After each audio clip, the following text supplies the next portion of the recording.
सबसे पहले course introduction की बात कर लेते हैं। कोर्स इंट्रोडक्शन में हम कुछ ऐसी बेसिक चीजें सीख रहे होंगे जो हमें एक प्लेसमेंट कोर्स की शुरुआत से पहले पता होनी चाहिए। सबसे पहले बात करते हैं कि हमारा प्लेसमेंट का पाथ क्या होने वाला है। प्लेसमेंट के पाथ में सबसे पहला स्टेप जो होता है वो होता है to learn a language.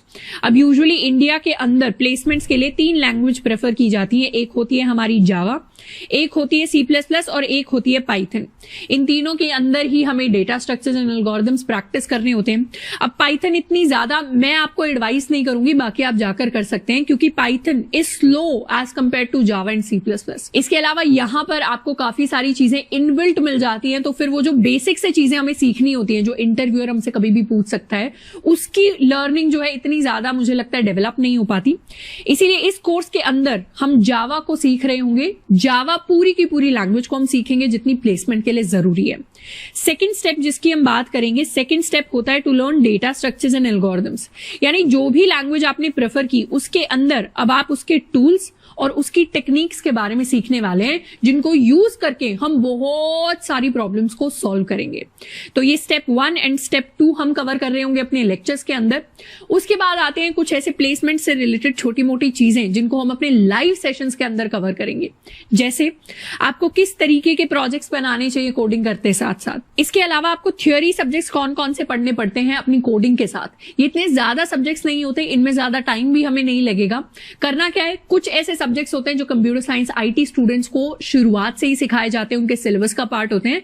In subjects का बेसिक नॉलेज, जनरल नॉलेज हमें खुद से थोड़े से नोट्स, थोड़े से वीडियो देखकर सीखना पड़ेगा, जो बहुत ही आसान है, जिसके रिसोर्सेज आपको प्रोवाइड किए जाएंगे। उसके अलावा हम अपना लाइव बैठकर रेज्यूमे बना रहे होंगे। रेज्यूमे के अंदर क्या मिस्टेक्स नहीं करनी। रेज्यूमे हमारा एक शीट ऑफ पेपर होता है जिसको हम कंपनी को दिखाकर बताते हैं कि हमें क्या क्या आता है। हम खुद तो हर एक कंपनी में जाकर नहीं बता सकते कि हमारी प्रोफाइल क्या है, इसीलिए हम एक पेपर भेज देते हैं उनके पास। तो इस पेपर को किस तरीके से बनाना है उसके बारे में हम लाइव ले रहे होंगे। रेफरल्स कैसे लेने हैं, इसको हम ऑफ कैंपस प्लेसमेंट्स के लिए यूज करते हैं और इसको देखेंगे बाद में। कंपनीज में अप्लाई कैसे करना है, जा जाकर कौन सी साइट्स होती हैं, कौन सी वेबसाइट्स होती हैं, किस तरीके से चीजें वहां पर हमें लिखनी है।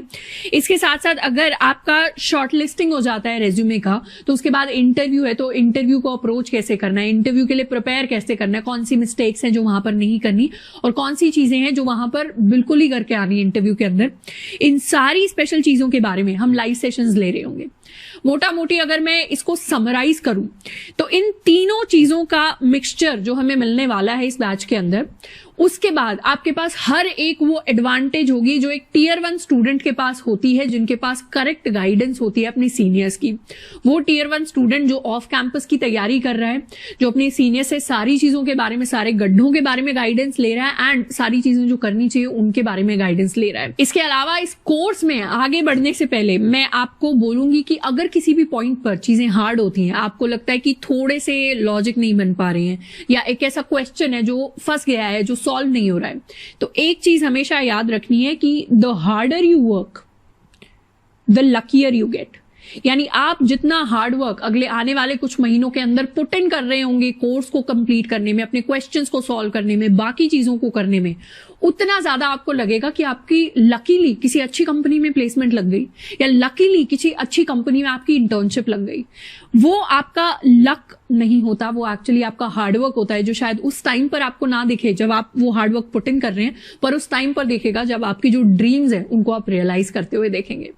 तो आपकी आने वाली जर्नी के लिए ऑल द वेरी बेस्ट। सारी चीजों को बहुत अच्छे से देखना है, बहुत अच्छे से क्वेश्चंस को प्रैक्टिस करना है एंड एक अच्छा जो कोर्स कंप्लीशन के बाद हम क्या क्या चीजें हमें मिल रही होंगी, क्या क्या चीजें होती है कोई भी लैंग्वेज सीखना। दूसरा हम सीख जाएंगे complete data structures and algorithms, यानी जितने भी टॉपिक्स इंपॉर्टेंट नेसेसरी होते हैं, मेजॉरिटी ऑफ द अच्छी कंपनीज में पूछे जाते हैं, उतने सारे टॉपिक्स को हम कवर कर रहे होंगे। उन सारे टॉपिक्स के अंदर हम क्वेश्चंस को क्लास में प्रैक्टिस कर रहे होंगे।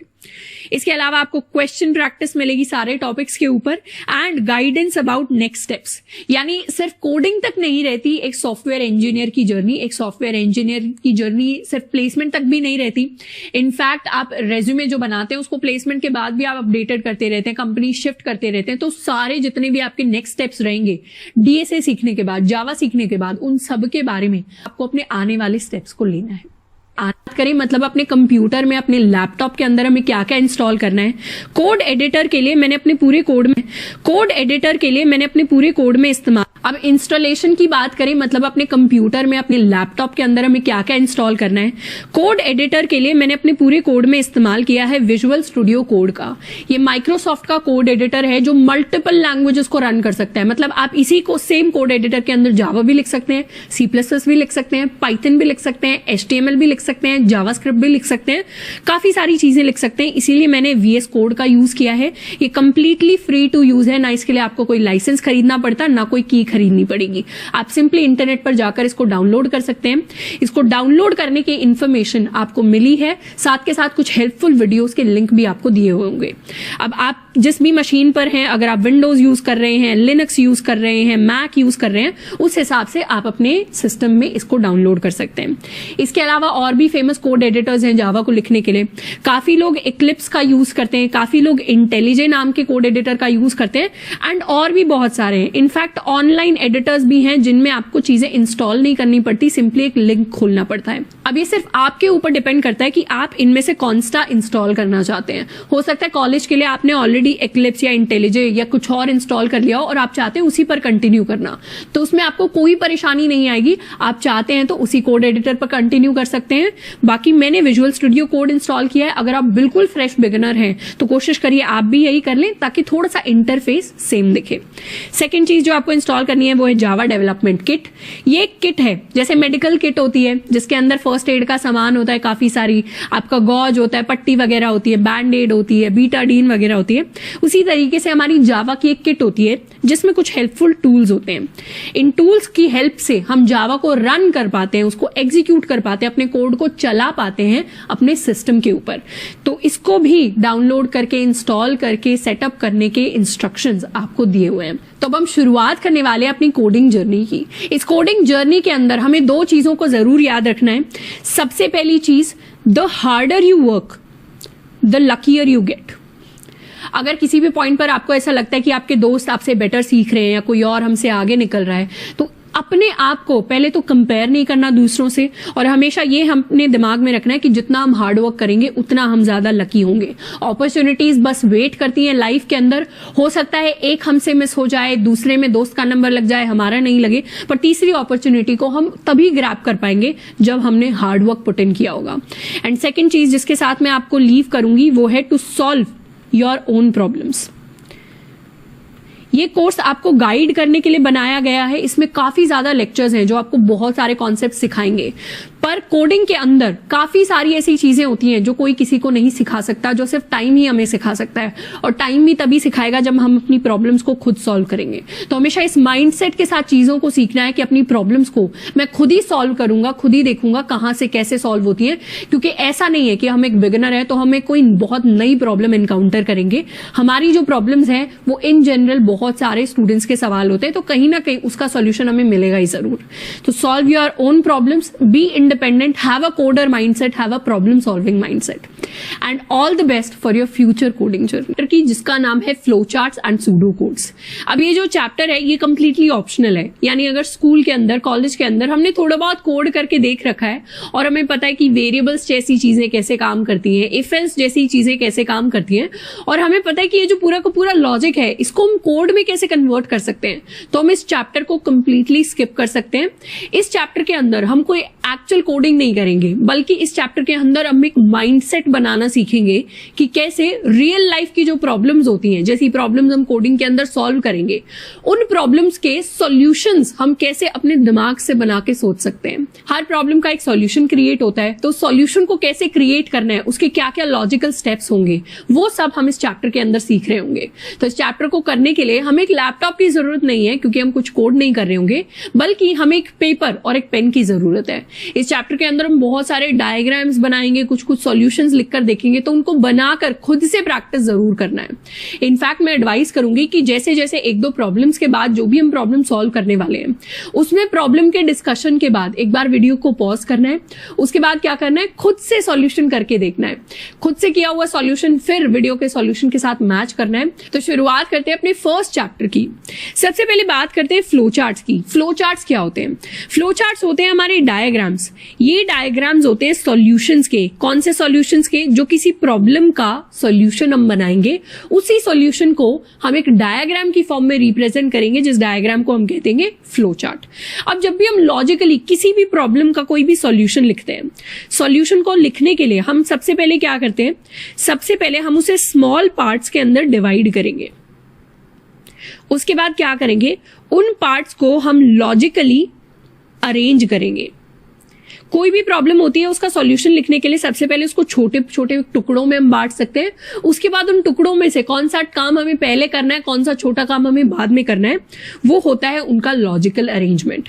जैसे एक सैंपल प्रॉब्लम क्या हो सकती है? एक सैंपल प्रॉब्लम ये हो सकती है कि हमें टी बनानी है, यानी हमें चाय बनानी है। अब इसका लॉजिकल सॉल्यूशन क्या होगा? इसका लॉजिकल सॉल्यूशन ये होगा कि हमें सबसे पहले एक बाउल चाहिए जिसके अंदर हम पानी डाल सके,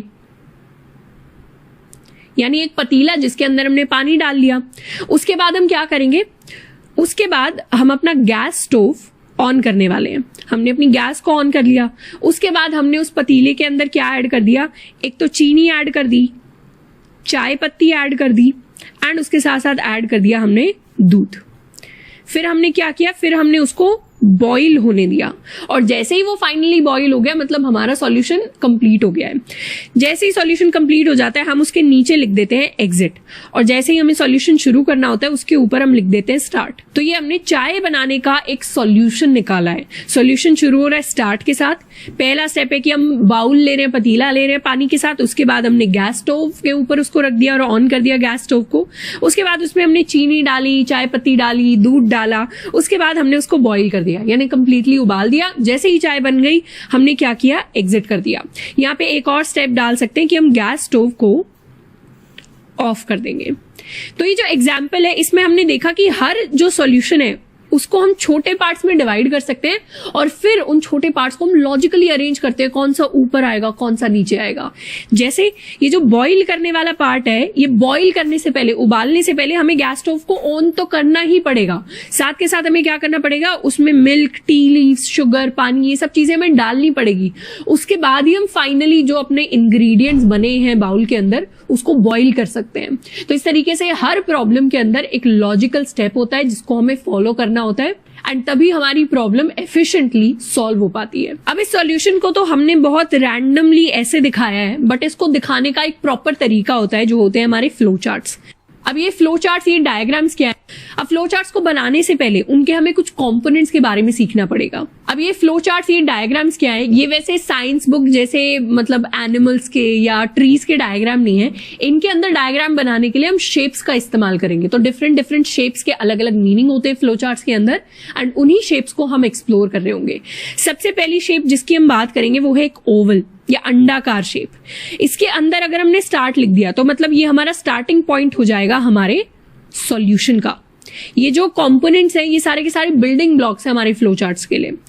और इस ओवल के अंदर अगर मैं स्टार्ट की जगह एग्जिट लिख दूं, तो ये बन जाएगा लास्ट पार्ट मेरे सॉल्यूशन का, मतलब यहां पर मेरा सॉल्यूशन खत्म हो जाता है। दूसरी शेप जिसकी हम बात करेंगे वो है पैरेललोग्राम। पैरेललोग्राम कुछ ऐसी शेप है जिसके अंदर हम अपने इनपुट आउटपुट के सीक्वेंसेस को लिखते हैं। इनपुट का अगर हमें कुछ करना है, मतलब कोई नंबर हमें रीड करना है, या आउटपुट हमें अगर कुछ करना है, हाई को प्रिंट करवाना है, हेलो को प्रिंट करवाना है, हेलो वर्ल्ड को प्रिंट करवाना है, इस तरीके के आउटपुट हमें दिखाने हैं, तो हम यूज करेंगे इस शेप का, विच इज अ पैरेललोग्राम। इसका एग्जाम्पल क्या हो सकता है? जैसे हमने चाय बनाने वाली प्रॉब्लम डिस्कस की, तो उसके अंदर जो हमने दूध लिया, जो हमने चीनी ली, जो हमने चाय पत्ती ली, या जो हमने पानी लिया, उसको हम क्या कह सकते हैं? उसको कह सकते हैं वो था हमारा इनपुट। इनपुट कैसे था कि कोई और मतलब यूजर कंट्रोल कर सकता है, जिसके लिए हम चाय बनाने का सॉल्यूशन लिख ले हैं कि उन्हें कितना पानी चाहिए, उन्हें कितनी चाय पत्ती चाहिए, उन्हें कितना दूध चाहिए। अगर बिल्कुल भी दूध नहीं चाहिए तो मतलब उन्हें ब्लैक टी चाहिए। तो वो पूरी जो क्वांटिटी है इन चीजों की उसको कंट्रोल कर सकते हैं, तो वो बताएंगे कितना यूज करना है, उसको हम कहेंगे इनपुट। एंड फाइनली जो टी तैयार हो जाएगी, इसको रेडी टी जो तैयार हो जाएगी, जो हम उनको दे देंगे, वो होगा सॉल्यूशन का आउटपुट। तो इस तरीके से इनपुट आउटपुट होता है किसी भी सॉल्यूशन के अंदर। अब इसका रियल लाइफ एग्जांपल क्या हो सकता है? जो भी हम फोन चलाते हैं, जो भी हम लैपटॉप चलाते हैं, उसके अंदर एक चीज हम में से ऑलमोस्ट 90% लोग, 99% लोग यूज करते होंगे, यो है गूगल सर्च।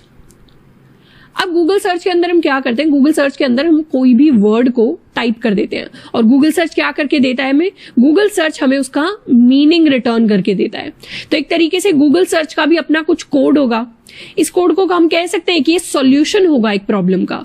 प्रॉब्लम क्या थी कि यूजर को, मतलब हमें हर एक वर्ड का मीनिंग मिल जाए, ये प्रॉब्लम थी। उसके लिए गूगल सर्च ने कोई सॉल्यूशन लिखा। इस सॉल्यूशन को उन्होंने लिखा है कोड की फॉर्म में। तो ये जो उन्होंने पूरा सॉल्यूशन लिखा, इसके लिए इनपुट क्या हुआ, इनपुट हुआ वो वर्ड जिसका हमें मतलब सर्च करना है, और आउटपुट हुआ उस वर्ड का मतलब जो गूगल सर्च ने फाइनली हमें रिटर्न करके दिया। तो सॉल्यूशन ने जिस वर्ड का मतलब सर्च किया वो उसके लिए इनपुट है, और जो मीनिंग उसने रिटर्न किया फाइनली वो है उसका आउटपुट। तो इस तरीके का मतलब होता है जब भी हम इनपुट आउटपुट की बात करेंगे कोडिंग के अंदर या फ्लो चार्ट्स के अंदर। जैसे यहां पर मेरा इनपुट है कि मुझे कोई नंबर n रीड करना है, यहां मेरा आउटपुट है कि मुझे हाई को प्रिंट करवाना है। नेक्स्ट शेप जिसकी हम बात करेंगे वो है एक रेक्टेंगल। रेक्टेंगल के अंदर हम सारी प्रोसेस बताते हैं। प्रोसेस यानी अगर हमें कुछ काम करना होता है, कोई वैल्यू असाइन करनी होती है, कोई फॉर्मूला देखना होता है, अप्लाई करना होता है, कोई कैलकुलेशन करनी होती है, वो होते हैं सारे हमारी प्रोसेसेस। जैसे यहां मैंने क्या काम किया है, यहां मैंने एक वेरिएबल लिया है नेम नाम का, और उसके अंदर मैंने श्रद्धा की वैल्यू स्टोर करा दी है। ये जो इक्वल टू होता है इसको असाइनमेंट ऑपरेटर कहते हैं जावा के अंदर। असाइन करना चीजें यानी चीजें दे देना। तो मैंने क्या की, ये जो वैल्यू है श्रद्धा, इसको मैंने इस नेम वेरिएबल को दे दिया है। मैं यहां ये भी लिख सकती थी a is equal to 10, b is equal to 5। तो मैंने क्या किया, 10 की वैल्यू को a को दे दिया यानी असाइन कर दिया। अब a की वैल्यू 10 हो गई, 5 की वैल्यू को b को दे दिया या असाइन कर दिया। इसके अलावा और क्या काम हो सकते हैं मेरे रेक्टेंगल के अंदर, मेरे प्रोसेस ब्लॉक के अंदर। अगर मान लीजिए मुझे कैलकुलेट करना है दो नंबर्स का सम, तो मैं कैसे करूंगी, मैं सिंपली लिख सकती हूं sum is equal to a plus b. तो इससे क्या होगा, a प्लस बी का जो भी सम आएगा वो मैंने इस सम वेरिएबल को असाइन कर दिया है, दे दिया है। तो ये भी मेरे लिए एक वैलिड प्रोसेस ब्लॉक हो जाएगा। नेक्स्ट ब्लॉक जिसकी हम बात करेंगे वो है एक डायमंड शेप। डायमंड शेप के अंदर हम सारे डिसीजंस लेते हैं। मान लीजिए मुझे चेक करना है मेरे किसी वेरिएबल की वैल्यू किसी दूसरी वैल्यू से बड़ी है या छोटी है या कुछ भी है, कुछ भी चीज अगर हमें चेक करनी होती है कि वो ट्रू है या फॉल्स है, तो उसके लिए हम यूज करते हैं इस डिसीजन ब्लॉक का। जैसे यहां पे मैंने चेक किया है कि इज मार्क्स ग्रेटर देन 33, मतलब मेरे जो मार्क्स आए हैं वो क्या 33 से बड़े हैं या नहीं है। तो ये जो डिसीजन ब्लॉक है ये मुझे दो ही आंसर दे सकता है, एक होगा यस, एक होगा नो। तो यस होगा, उस केस में मैं क्या कर दूं, उस केस में मैं प्रिंट करवा सकती हूं पास, और जिस केस में नो होगा उस केस में मैं प्रिंट करवा सकती हूं फेल। तो अगर मेरे मार्क्स ग्रेटर देन 33 है तो पास प्रिंट हो जाएगा, और लेस देन 33 है तो फेल प्रिंट हो जाएगा। और ये पास और फेल मैं कैसे ब्लॉक में प्रिंट करवा सकती हूँ, ये मुझे प्रिंट करवाने अपने पैरेललोग्राम में, क्योंकि ये क्या है, ये एक तरीके से आउटपुट है, वो आउटपुट जो मुझे प्रोग्राम को देना है। और इनको हम कहेंगे कि ये है हमारी ब्रांचेस। ब्रांचेस यानी टहनियां। तो दो ब्रांचेस निकलती हैं अपने डिसीजन ब्लॉक से, एक होती है येस वाली ब्रांच, एक होती है नो वाली ब्रांच। और ये जो सारे के सारे डायग्राम्स की शेप्स हैं, ये जो कंपोनेंट्स हैं, इनको हम कनेक्ट कैसे करते हैं, इनको हम कनेक्ट करते हैं यूजिंग एरोज। तो इनको हम कहते हैं arrows, they act as connectors between the different shapes of a diagram. अब एक एक्चुअल प्रॉब्लम सॉल्व करके देखते हैं कि फ्लो चार्ट का एक्चुअल मतलब क्या होता है। मान लीजिए हम सबसे बेसिक प्रॉब्लम के साथ शुरुआत करेंगे। प्रॉब्लम का नाम है सम ऑफ। अब एक एक्चुअल प्रॉब्लम सॉल्व करके देखते हैं कि फ्लो चार्ट का एक्चुअल मतलब क्या होता है। मान लीजिए हम सबसे बेसिक प्रॉब्लम के साथ शुरुआत करेंगे। प्रॉब्लम का नाम है सम ऑफ टू नंबर्स। हमें क्या करना है, दो नंबर्स के लिए हमें उनका सम प्रिंट करवाना है। तो हमारे लिए इनपुट क्या हो जाएगा, इनपुट में हमें मिलेगा एक तो पहला नंबर ए और दूसरा नंबर सेकंड नंबर बी, और आउटपुट में हमें क्या प्रिंट करवाना है, output will be sum of a and b. तो ए और बी का जो सम निकलेगा उसको हम एज एन आउटपुट दिखा रहे होंगे। अब इसके लिए ये जो डायग्राम आपको दिख रहा है ये इसका फ्लो चार्ट है। ये जो फ्लो चार्ट है इसकी शुरुआत हमेशा एक स्टार्ट ब्लॉक के साथ होगी, और इसको अगर हम इंग्लिश में भी लिखना चाहें तो इसका सॉल्यूशन क्या होगा,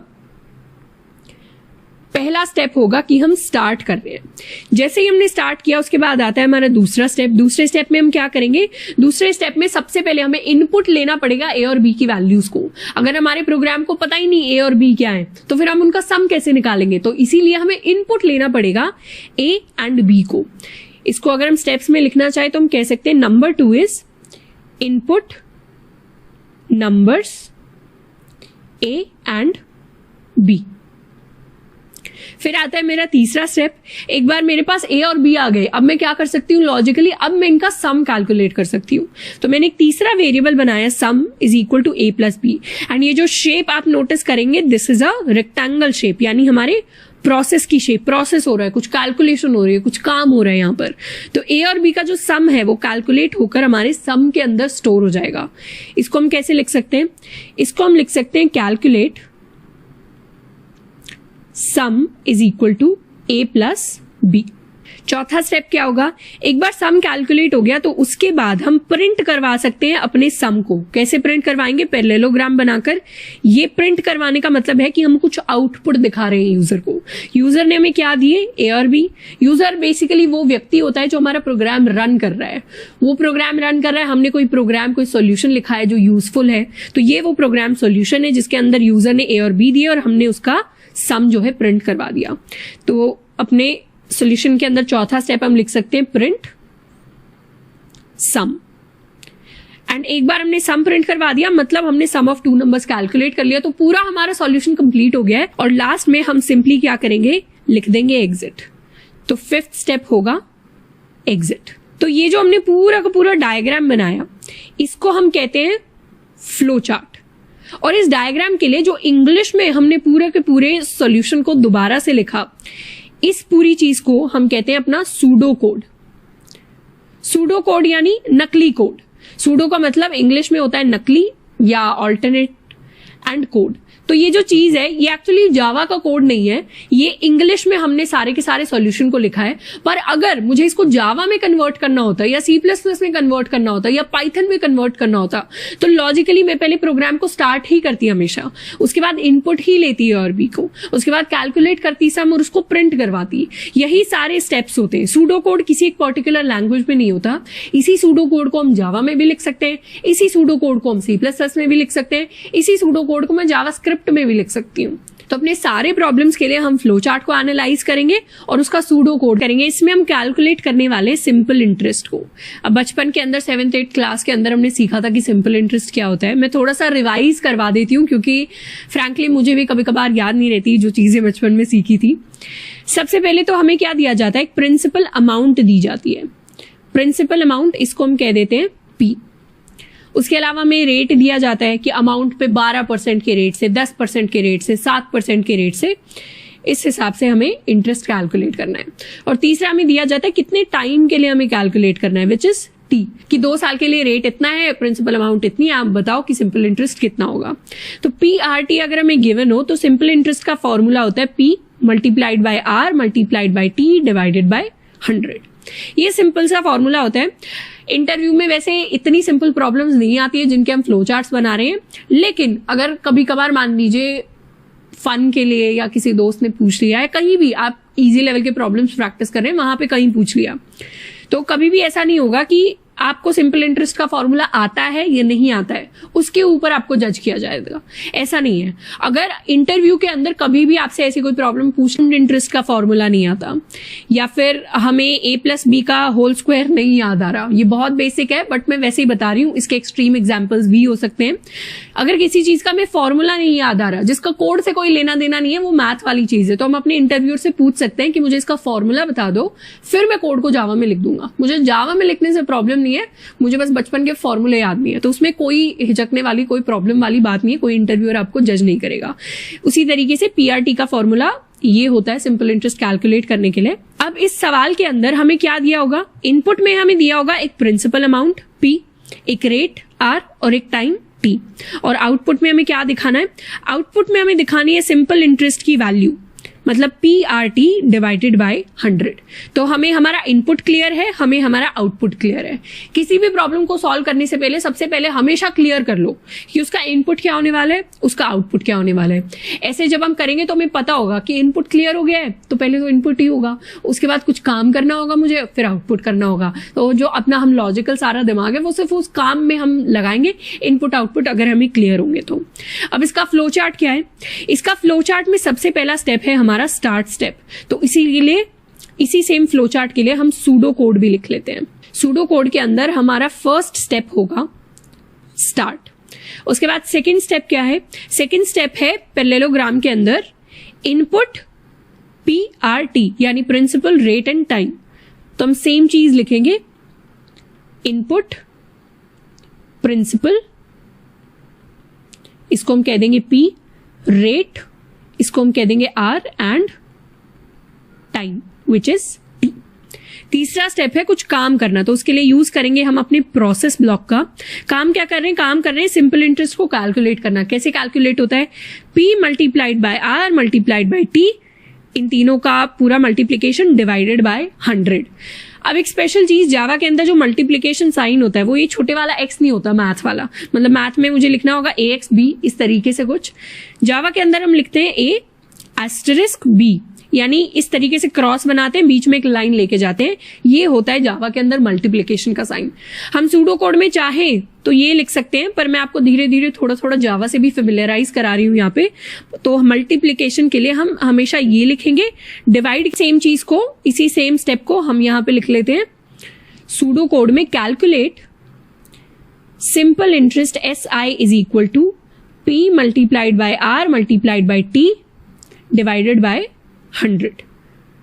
चौथा स्टेप क्या होगा? चौथा स्टेप है कि एक बार सिंपल इंटरेस्ट कैलकुलेट हो गया तो अब हमें उसे प्रिंट करवाना है। तो यहां पे लिख देंगे प्रिंट सिंपल इंटरेस्ट। तो फोर्थ स्टेप हो जाएगा हमारे लिए प्रिंट, इसको हम डिस्प्ले भी कह सकते हैं, इसको हम आउटपुट भी कह सकते हैं, सिंपल इंटरेस्ट। ये जो SI है इसकी जगह मैं पूरा सिंपल इंटरेस्ट भी लिख सकती हूं, पर क्योंकि SI लिखने में टाइम कम लगता है तो मैंने अपने वेरिएबल का नाम SI लिया है। एक बार मेरा सॉल्यूशन खत्म हो गया, मतलब PRT इनपुट करके मैंने अपना सिंपल इंटरेस्ट आउटपुट करा दिया। तो अब मैं क्या करूंगी? अब मैं कर जाऊंगी अपने सॉल्यूशन से एग्जिट। तो यहाँ पे सूडो कोड में फिफ्थ मेरा जो स्टेप होगा that will be my exit step. तो एक तरीके से मैंने अपना फ्लो चार्ट भी देख लिया है और मैंने अपने सूडो कोड को भी लिख लिया अपने प्रॉब्लम के सॉल्यूशन के। अब बात करेंगे अपनी तीसरी प्रॉब्लम की। ये थोड़ी सी इंटरेस्टिंग लग रही होगी, इसका फ्लो चार्ट भी थोड़ा सा हल्का सा कॉम्प्लेक्स लग रहा होगा, पर सीखने में बहुत मजेदार है और बहुत सिंपल है, एक बार हम सीख जाएंगे। तो प्रॉब्लम का नाम है फाइंड मैक्सिमम ऑफ 3 नंबर्स। यानी हमें कोई 3 नंबर्स दिए होंगे, जैसे मान लीजिए हमें 10 दे दिया, 15 दे दिया और 4 दे दिया। इनमें से हमें मैक्सिमम नंबर निकालना है। इनमें से ऑब्वियसली मैक्सिमम क्या है? 15 मेरा मैक्सिमम नंबर है, तो इसी को निकालकर मुझे प्रिंट करवाना है। तो एक मैक्सिमम नंबर को कैलकुलेट करने का क्या क्या लॉजिकल स्टेप होना चाहिए, हम उसकी बात करेंगे। सबसे पहले तो इनपुट आउटपुट क्लियर कर लेते हैं। इनपुट क्या होगा? इनपुट होंगे मेरे 3 numbers A, B and C and output में मुझे प्रिंट करवाना है मैक्सिमम ऑफ दीज 3 नंबर्स। तो लॉजिकली अगर सोचे, लॉजिकली अज्यूम करते हैं मेरे पास A दिया है मेरा 10, B है मेरे पास 15 और C है मेरे पास 4। इस तरीके के 3 नंबर मुझे दिए हैं। तो अपने दिमाग में हम सबसे पहले क्या कैलकुलेशन करते हैं इन तीनों का मैक्सिमम निकालने के लिए? सबसे पहले हम क्या करते हैं? सबसे पहले हम कंपेयर करते हैं A को B के साथ, है ना। A को देख लेंगे, क्या A B से बड़ा है? अगर A B से बड़ा है तो हायरार्की कुछ ऐसी होगी कि A ऊपर आता होगा और B कुछ नीचे आता होगा। लेकिन यहाँ पे क्या होगा? यहाँ पे A B से बड़ा नहीं है। इससे हमें पता चल गया कि A तो मेरा लार्जेस्ट नंबर हो ही नहीं सकता। क्यों नहीं हो सकता? क्योंकि B A से बड़ा हो गया, तो ऑब्वियसली B तो A से बड़ा ही है, C का तो अभी हमने देखा ही नहीं, तो A तो लार्जेस्ट नहीं है। तो मतलब ये जो हमने हायरार्की देखी ये गलत थी। उसके बाद हम क्या चेक करेंगे? B के लिए चेक कर लेंगे। B के लिए हमें ऑलरेडी पता चल गया कि B जो है A से बड़ा है, A B से बड़ा नहीं है, तो ऑब्वियसली B A से बड़ा है। तो हायरार्की कुछ ऐसी है जिसमें B ऊपर आता है, A नीचे आता है। अब हमें देखना है C कहाँ पे आता है। उसके बाद नेक्स्ट चीज क्या करेंगे? नेक्स्ट चीज हम ये करेंगे कि B को अब कंपेयर करने वाले हैं हम C के साथ कि क्या B C से बड़ा है। तो इस केस में हमें क्या मिलेगा? इस केस में मिलेगा ट्रू, कि हाँ ऑब्वियसली B तो C से बड़ा है ही। तो इस केस में हमने डिफाइन कर लिया कि A B से बड़ा है और B C से बड़ा है। फिर A C या तो ऐसे होंगे या A C इस तरीके से होंगे, पर हमें उस बात से फर्क नहीं करना, हमें तो सबसे ऊपर वाला ही चाहिए विच इज ऑब्वियसली B। तो हमें पता चल गया मुझे क्या प्रिंट करवाना है? मुझे प्रिंट करवाना है print B as my final output. तो कुछ तरीके का लॉजिकल स्टेप हमारे दिमाग में रहते हैं कि कंपैरिजंस करने होते हैं, चेक करना होता है ए को बी के साथ पहले कंपेयर कर लेंगे, फिर जो भी बड़ा है उसको अगले नंबर सी के साथ कंपेयर करेंगे। अगर मान लो ए की वैल्यू 20 होती तो उस केस में ए बी से बड़ा हो जाता और फिर हम कंपेयर करते कि क्या ए सी से भी बड़ा है, तो ये भी ट्रू हो जाता, तो उस केस में प्रिंट करवा देते हम ए को। ये हमारे दिमाग में लॉजिकल स्टेप्स चलते हैं। अब क्या करेंगे, इन्हीं लॉजिकल स्टेप्स को हम एक फ्लो चार्ट के अंदर कन्वर्ट करने वाले हैं। फ्लो चार्ट के साथ साथ हम लिखेंगे इस पूरे के पूरे कोड के लिए, सॉल्यूशन के लिए सूडो कोड। सबसे पहले क्या करेंगे, सबसे पहले अपने सॉल्यूशन को करेंगे स्टार्ट। तो स्टार्ट करने के लिए अपना फर्स्ट स्टेप जो हम लिखने वाले हैं that is going to be start. उसके बाद सेकंड स्टेप क्या होगा, सेकंड स्टेप होगा इनपुट करना अपने तीनों नंबर्स को, यानी ए बी एंड सी को हम इनपुट करेंगे। उसी सेम चीज को अपने सूडो कोड में लिख लेते हैं, इनपुट ए बी एंड सी। तीसरा स्टेप क्या होगा, तीसरा स्टेप होगा एक डिसीजन लेना, यानी जो दिमाग में हमने कैलकुलेशन की थी कि क्या ए बी से बड़ा है या ए सी से बड़ा है, इस तरीके की जो कैलकुलेशंस है, इन सब कैलकुलेशंस को हम अपने डायमंड ब्लॉक के अंदर लिखते हैं। डायमंड ब्लॉक है हमारा डिसीजन ब्लॉक। यहां हम डिसीजन लेने वाले हैं कि कौन सा नंबर कौन से नंबर से बड़ा है। तो सबसे पहले चेक करेंगे कि क्या ए बी से बड़ा है। अगर इसका जवाब यस आ जाता है, मतलब ए बी से बड़ा हो जाता है, फिर चेक कर लेंगे कि क्या ए सी से भी बड़ा है। अगर इसका भी जवाब यस आ गया, ए बी से भी बड़ा हो गया, ए सी से भी बड़ा हो गया, तो उस केस में मुझे क्या करना है, आउटपुट में पैरेललोग्राम में मुझे प्रिंट करवा देना है ए को, क्योंकि मेरा ए बी से भी बड़ा है, मेरा ए सी से भी बड़ा है। इसको सूडो कोड में कैसे लिखेंगे, इसको सूडो कोड में लिखने के लिए हम इफ एल्स का इस्तेमाल करेंगे। इफ एल्स होते हैं डिसीजन मेकिंग। डिसीजन मेकिंग यानी अगर यस आ जाता है तो इफ के अंदर जाता है, नो आ जाता है तो एल्स के अंदर जाता है। तो इंग्लिश में इफ एल्स का मतलब होता है या तो ये नहीं तो वो। तो अगर या तो ये है इफ है तो मतलब यस, नहीं तो वो है मतलब नो है तो मतलब एल्स। तो हम सबसे पहले लिखेंगे इफ, इस डिसीजन ब्लॉक की हम सबसे पहले बात कर रहे हैं। If a is greater than b do, मतलब अगर मेरे ए की वैल्यू बी से बड़ी हो जाती है तो डू। तो उस केस में क्या करना है, यस आ जाए तो क्या करना है, दोबारा से ए को सी से कंपेयर करना है। उसके लिए दोबारा लिखेंगे if a greater than c do. दोबारा से अगर ए सी की वैल्यू बड़ी हो जाती है तो अगर उसमें यस आ जाए तो मुझे क्या करना है, प्रिंट करना है ए को। तो मैं यहां लिखूंगी प्रिंट ए। अगर इसको हम ऐसे रीड करेंगे सूडो कोड को, अगर मेरे ए की वैल्यू बी से बड़ी हो गई तो ये करो, अगर मेरे ए की वैल्यू सी से बड़ी हो गई तो ये करो। क्या करो, प्रिंट कर दो ए को। और इन दोनों इफ के बीच में, ये हाँ अंदर हम लेवल वाइज अंदर घुसते जा रहे हैं, तो दोनों के बीच में हम थोड़ी सी स्पेस दे रहे होंगे। इसमें भी स्पेस है, इसमें भी स्पेस है। स्पेस दिखाती है कि ये वाला लेवल जो है इस लेवल के अंदर आता है, ये वाला लेवल जो है इस लेवल के अंदर आता है। मतलब पहले ये चीज होगी तभी ये चीज होगी, पहले ये चीज होगी तभी ये चीज होगी। जैसे अगर इसमें मुझे यस मिला तभी मैं ये कंपेयर करूंगी, इसमें मुझे यस मिला तभी मैं ये प्रिंट करूंगी, अगर नो मिला तो मैं कुछ और प्रिंट कर रही होंगी। तो इन तीनों में पहले यस मिला, फिर दोबारा एक बार यस मिला, तब मेरा ए प्रिंट हो गया। मान लेते हैं मेरा जो ए ग्रेटर देन सी है, ये यस नहीं देता, ये नो देता, तो उस केस में मैं क्या करवाती, प्रिंट करवाती सी को, क्योंकि मेरा ए बी से बड़ा हो गया और मेरा ए सी से छोटा हो गया। तो इस केस में मैंने क्या करवाया, प्रिंट करवाया सी को एज लार्जेस्ट। उसको मैं कैसे लिखूंगी, वो होगी इसका एल्स, मतलब डायरेक्टली इसके नीचे मुझे लिखना है, डायरेक्टली इसके नीचे आकर एल्स, एंड फिर मैं क्या लिखूंगी, प्रिंट सी। इसका क्या मतलब हुआ कि अगर ए ग्रेटर देन सी है तो प्रिंट करवा दो ए को, नहीं तो प्रिंट करवा दो सी को। तो अगर ए ग्रेटर देन सी है तो डू करो प्रिंट ए, नहीं तो एल्स हिज, नहीं तो प्रिंट सी। अब ये सारा का सारा काम तब हुआ है जब ए ग्रेटर देन बी है, ये पूरा का पूरा काम। मतलब हम इस काम को तभी करेंगे जब यहां से हमें यस मिलेगा। यहां से अगर हमें नो मिल जाता तो उस केस में क्या करते, बी ग्रेटर देन सी को चेक करते। तो मैं यहां लिखती एल्स, ये वाला जो एल्स है ये डायरेक्टली इसके नीचे आएगा, क्योंकि ये सारा यस होने पर होता, अब ये सारा पार्ट नो होने पर होगा। तो else b greater than c, यहां मैं लिख दूंगी दोबारा से comparison, if b greater than c do. क्या करना है उस केस में मुझे, अगर यस आ जाए तो प्रिंट करवा दूं बी को। तो मैं यहां लिखूंगी प्रिंट बी। इसको हल्का सा रीसाइज कर लेते हैं। तो यहां पर जैसे ही बी ग्रेटर देन सी आ गया, हमें क्या करना है, डू करना है B, print B.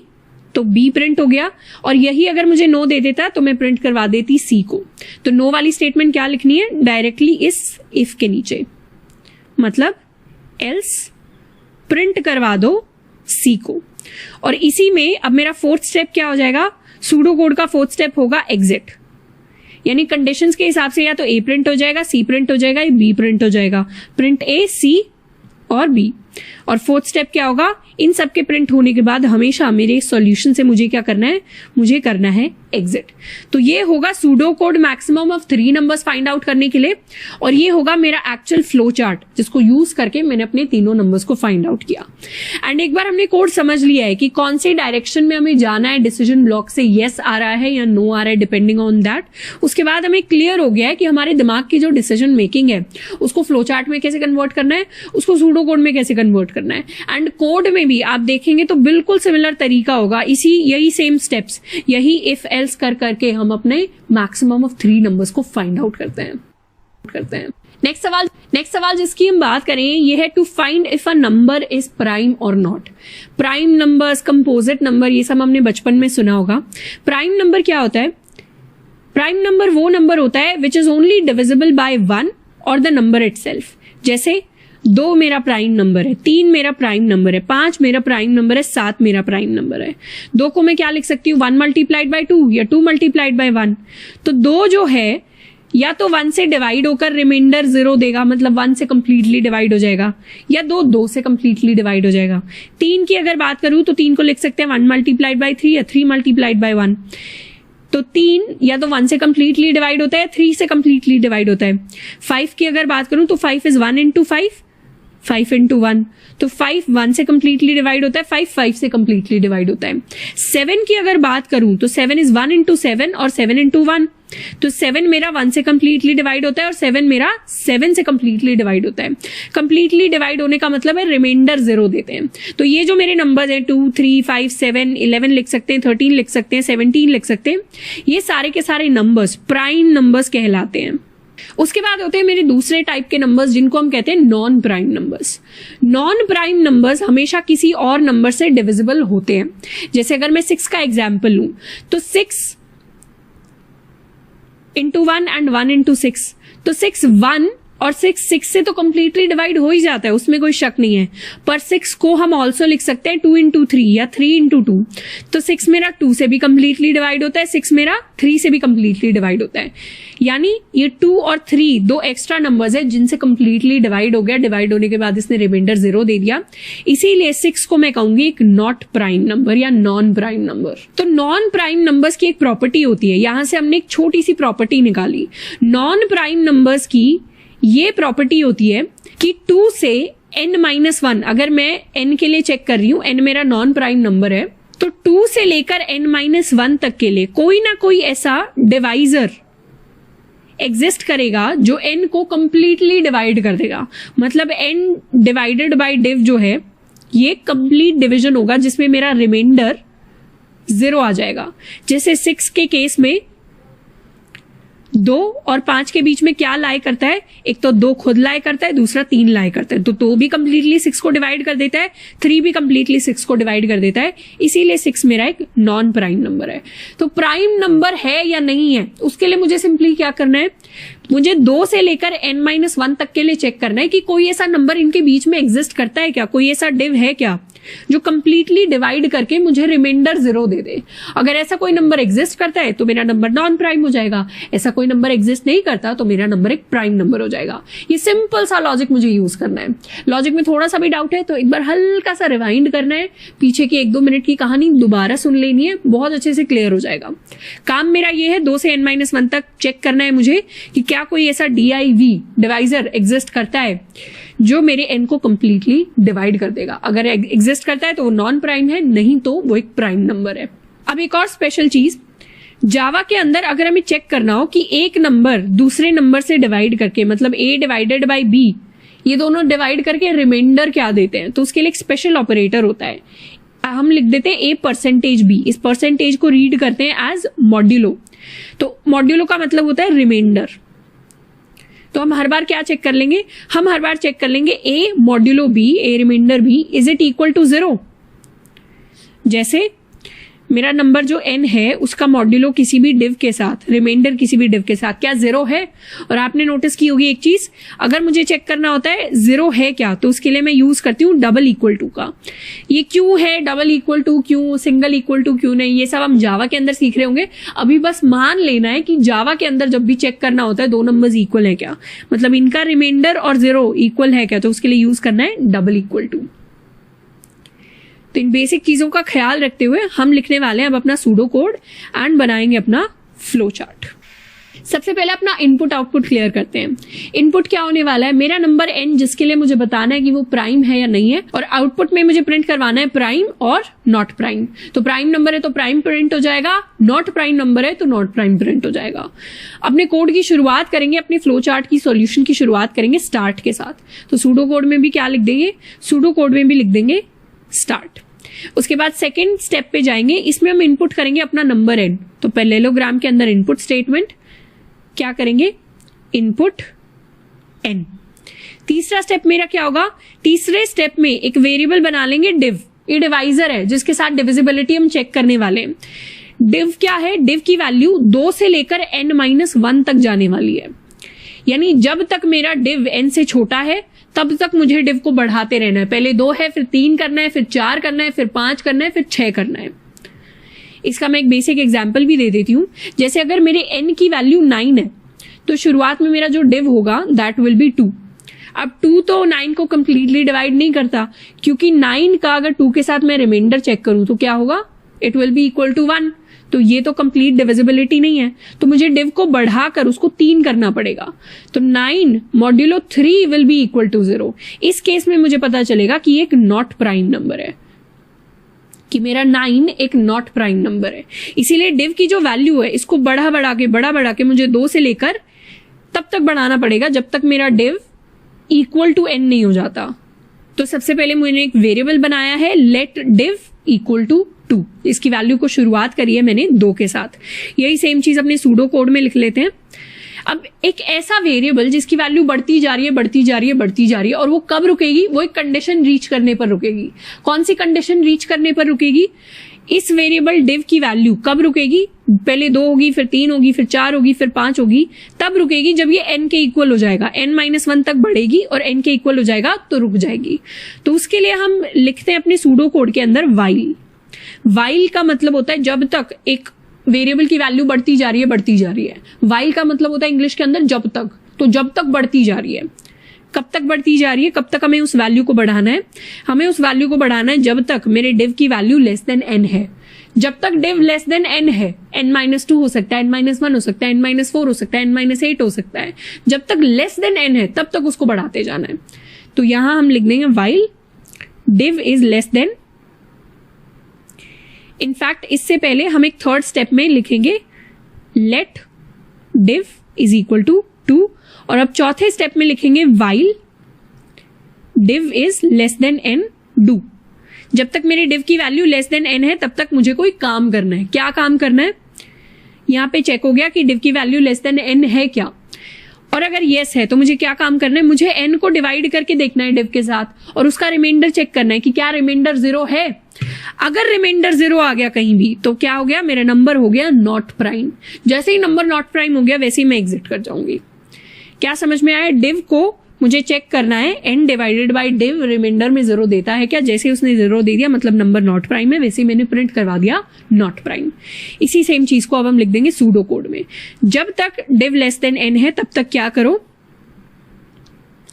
If n modulo div equals 0 do. यहां पे भी मैंने थोड़ा सा गैप दिया है वाइल और इफ के अंदर, यहां स्पेस कम है इसलिए वो दिखाई नहीं दे रहा, पर गैप है। जब अगर मेरे n डिवाइडेड बाय डिव की वैल्यू मॉड्यूलो 0 दे दे, रिमाइंडर 0 दे दे, तो मैं क्या कर दूं, मैं प्रिंट कर दूं नॉट प्राइम एंड फाइनली मैं कर जाऊंगी एग्जिट। तो इफ ने अगर येस दे दिया तो प्रिंट कर दिया नॉट प्राइम और उसके बाद हम कर गए अपने कोड से एग्जिट। लेकिन अगर इसने नो दे दिया तो मतलब ये वाला लूप इफ का अब हमें एल्स लिखना होगा। अगर इसने नो दे दिया मतलब इसके डायरेक्टली नीचे एल्स, तो हमें क्या करना है, मुझे अपने डिव की वैल्यू को बढ़ाना है बाय 1। डिव को मैं कर दूंगी डिव +1। div प्लस 1 क्यों किया? जैसे 9 का मैंने एग्जाम्पल लिया था, अगर div की वैल्यू 2 है तो उस केस में तो नहीं होगा डिविजिबल, उस केस में रिटर्न होगा नो। जैसे ही नो रिटर्न होगा 2 को हटाकर अब उसकी वैल्यू को कर देना है 3, तो 1 से बढ़ा देना है। तो यहाँ पे एल्स में होगा div is equal to div plus 1। तो ये मेरा लूप चलता रहेगा इस तरीके से एरो वाइज। ये लूप कब तक चलता रहेगा? जब तक मेरी div की वैल्यू लेस देन n रहेगी। तो while का यही मतलब है कि मैंने एक लूप चला दिया, एक काम को बार बार बार बार बार बार रिपीट कर दिया जब तक मैं कंडीशन तक नहीं रीच कर गई। तो ये सारा काम बार बार रिपीट होता रहेगा। अब नेक्स्ट स्टेप मेरा क्या होगा? जैसे ही लूप की कंडीशन रीच कर गई, मतलब div की वैल्यू n के इक्वल हो गई और नो आ गया यहां पर, वैसे ही मैं प्रिंट करवा दूंगी प्राइम अपने आउटपुट के अंदर। तो यहां मुझे फिफ्थ स्टेप में लिखना है प्रिंट प्राइम। और जैसे ही मैंने प्राइम प्रिंट करवा दिया वैसे ही मैं कहां गई? वैसे ही मैं चली गई अपने एग्जिट में। तो सिक्स्थ में मुझे लिख देना है एग्जिट। क्या प्रोसेस रहा? सबसे पहले तो एक div लेना है जिसकी वैल्यू को असाइन किया 2, उसके बाद चेक करना है कि क्या div लेस देन n है, मतलब तब तक चेक करते रहना जब तक div की वैल्यू बढ़ के n तक नहीं आ जाती। और किसी भी पॉइंट पर इफ मेरा div जो है वो n को कंप्लीटली डिवाइड करके रिमाइंडर 0 दे देता है, तो उस केस में तो नॉट प्राइम प्रिंट करके एग्जिट, नहीं तो बार बार div को मुझे बढ़ाते रहना है बाय 1। और अगर div मेरा बढ़ बढ़ के n के इक्वल हो गया तो उस केस में प्रिंट कर दिया प्राइम एंड फाइनली एग्जिट। तो इस तरीके से हम चेक करते हैं फ्लो चार्ट में, सूडो कोड में, कि कोई भी नंबर n प्राइम है या नहीं है। प्राइम का नेक्स्ट जिस सवाल को हम सॉल्व करेंगे इसका नाम है sum of first n natural numbers. जैसे हमें कोई भी n दिया होगा, मान लीजिए n की वैल्यू है 4, तो sum of first n natural numbers होगा 1 + 2 + 3 + 4, दिस इज इक्वल टू 10। अगर मेरे n की वैल्यू है 5 तो उसके लिए सम क्या होगा? सम होगा 1 + 2 + 3 + 4 + 5 विच इज इक्वल टू 15। अब यहां पर इस सवाल के अंदर ये एक प्रैक्टिस सवाल है जिसके अंदर सारी चीजें हम शुरुआत से करेंगे। तो एक बार हमें इस सवाल को, इस क्वेश्चन को पॉज करना है, खुद से सॉल्व करने की कोशिश करनी है एंड उसके बाद हम सॉल्यूशन को देख रहे होंगे। अब सॉल्यूशन को करने के लिए सबसे पहली चीज जिसको हमें करना पड़ेगा वो है अपने इनपुट आउटपुट को क्लियर कर लेना। मेरे लिए जो इनपुट होगा इस सवाल के अंदर वो इनपुट होने वाला है नंबर n, यानी कहां तक मुझे अपना सम कैलकुलेट करना है। और आउटपुट क्या होगा इस सवाल के लिए? मेरा जो आउटपुट होने वाला है वो है sum of first n natural numbers. तो नंबर्स मेरे 1 से शुरू होंगे, 0 से नहीं होंगे। 0 से हो गए तो वो होल नंबर्स हो जाएंगे। तो फर्स्ट n नेचुरल नंबर्स का सम मुझे आउटपुट में दिखाना है। इनपुट में आएगा मेरे पास मेरा नंबर n। तो यहां पर हम लिखने वाले हैं अपना सूडो कोड और यहां पर बनाएंगे अपना फ्लो चार्ट। अब लॉजिकली जब भी हम किसी भी नंबर का सम कैलकुलेट करते हैं, मतलब हम अगर कोई वेरिएबल सम बना ले तो उसके अंदर मुझे क्या करना है? मुझे 1 से लेकर n तक सारी की सारी वैल्यूज को ऐड करना है। लास्ट क्वेश्चन में जब हमने प्राइम चेक किया था मुझे 2 से लेकर n-1 तक अपना डिवाइजर चेक करना था। इस बार मुझे ये वैल्यूज चेक करनी है। तो मैं क्या कर सकती हूँ? मैं दोबारा से एक लूप चला सकती हूँ, मतलब एक काम को रिपीट कर सकती हूँ। कौन सा काम रिपीट होगा? रिपीट होगा काम सम कैलकुलेशन का। मतलब मैं कोई वैल्यू वेरिएबल ले लूंगी, वैल्यू जिसकी वैल्यू मैं शुरू करूंगी 1 के साथ, फिर उसको बढ़ाकर कर दूंगी 2, फिर उसको बढ़ाकर कर दूंगी 3, फिर उसको बढ़ाकर कर दूंगी 4, फिर उसको बढ़ाकर कर दूंगी 5। इसको मैं तब तक बढ़ाती रहूंगी जब तक मेरा जो वैल्यू है वो less than equal to n रहता है। मतलब अगर n की वैल्यू 5 है तो जब तक मेरे वैल्यू 6 नहीं बन जाता तब तक मैं इसको बढ़ाती रहूंगी। और जैसे जैसे बढ़ेगा मैं क्या करूंगी? मैं सम में ऐड कर दूंगी इस वैल्यू को। यानी सम शुरू में अगर 0 है और वैल्यू शुरू में अगर 1 है तो सबसे पहले सम की वैल्यू क्या हो जाएगी? Sum will be sum plus value which is 1। उसके बाद वैल्यू को बढ़ा के कर दिया 2, तो सम हो जाएगा सम प्लस वैल्यू विच इज 3। फिर सम को वैल्यू को बढ़ा के कर दिया 3, तो सम विल बी सम मतलब 3 plus value 3 is equal to 6। Value को बढ़ा के कर दिया 4, तो sum will be 6 plus 4 which is equal to 10। और अब वैल्यू को बढ़ा के कर दिया 5। तो मतलब मेरे n की वैल्यू अगर 4 थी तो मैंने 1, 2, 3, 4 ये चारों वैल्यूज वैल्यू के अंदर डाली और इन चारों को एक एक करके ऐड कर दिया। तो पहले 1 को ऐड किया, फिर 2 को ऐड किया, फिर 3 को ऐड किया, फिर 4 को ऐड किया, और हर बार पुराने सम की वैल्यू को मैंने यूज किया। तो उससे मेरा फाइनल सम क्या आया, मेरा final sum for n is equal to 4, मेरा आउटपुट आया सम इज इक्वल टू 10। इस तरीके का प्रोसेस मुझे करना है। तो इस तरीके के प्रोसेस के लिए मुझे पता है मुझे एक वैल्यू वेरिएबल बनाना पड़ेगा, जिसकी वैल्यू को मुझे बार बार बढ़ाना पड़ेगा। तब तक बढ़ाना पड़ेगा जब तक वो वैल्यू n से लेस देन इक्वल है, तब तक तो उसको बढ़ाते रहेंगे। जैसे ही n से बड़ी हो गई वैसे ही रुक जाना है। तो शुरुआत में क्या करेंगे, अपना स्टार्ट ब्लॉक बनाएंगे। स्टार्ट ब्लॉक के अंदर यहां मैंने लिख दिया स्टार्ट। सेम चीज सूडो कोड में लिख देंगे, first step is to start. उसके बाद मुझे क्या करना है, उसके बाद मुझे सबसे पहले इनपुट लेना है अपनी वैल्यू n को। तो एक पैरेललोग्राम बनाया, उसमें मैंने लिख दिया इनपुट n। सेम चीज सूडो कोड में लिखेंगे इनपुट n। तीसरा स्टेप मुझे क्या करना है, तीसरे स्टेप में मुझे एक और वेरिएबल डिक्लेयर करना है। तो इसको मैं लिखूंगी अपने प्रोसेस ब्लॉक के अंदर। ये वाला मेरा इनपुट ब्लॉक है, ये वाला मेरा प्रोसेस ब्लॉक है। मेरे थोड़े रेक्टेंगल और पैरेललोग्राम मिक्स हो रहे हैं, आई होप यू अंडरस्टैंड। ये पैरेललोग्राम होगा, ये मेरा प्रोसेस ब्लॉक है। तो प्रोसेस ब्लॉक के अंदर लेट करके मैंने वेरिएबल बना दिया है। क्या वेरिएबल बनाया, वैल्यू। वैल्यू की शुरुआत कहां से की, वैल्यू की शुरुआत की मैंने 1 के साथ। अब वैल्यू के साथ साथ मैं एक और चीज बना सकती थी। वैल्यू के साथ साथ अपने प्रोसेस ब्लॉक के अंदर मैं डिफाइन कर सकती हूं अपना सम। तो एक वैल्यू इज इक्वल टू 1 ले लिया, एक सम इज इक्वल टू 0 ले लिया।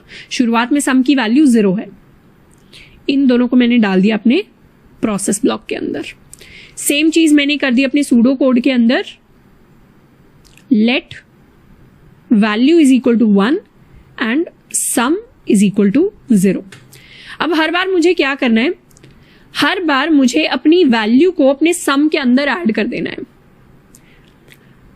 अब ऐड करने से पहले मैं एक कंडीशन चेक करूंगी कि क्या मेरा वैल्यू मेरे n से लेस है, तभी ऐड करना है। अगर मान लो वैल्यू की भी जो वैल्यू है, उसका जो डेटा है वो n से बड़ा हो गया, उस केस में तो ऐड नहीं करना। तो यहां मुझे एक डिसीजन लेना पड़ेगा। तो डिसीजन लेने के लिए मैंने बनाया एक डायमंड ब्लॉक, और यहां मैंने चेक कर लिया कि क्या मेरा जो वैल्यू है वो less than equal to n है। अगर इसका जवाब मान लीजिए आ जाता है हाँ या यस, जैसे ही यस आ गया, मुझे क्या करना है, मुझे बनाना है अपना एक प्रोसेस ब्लॉक।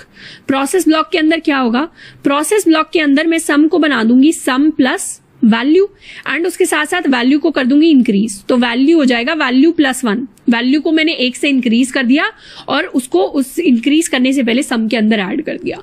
जैसे ही मैंने ये काम कर दिया, वैसे ही मैं क्या करूंगी, दोबारा से चेक करूंगी अपने वैल्यू के लिए कि क्या value less than equal to n है क्या।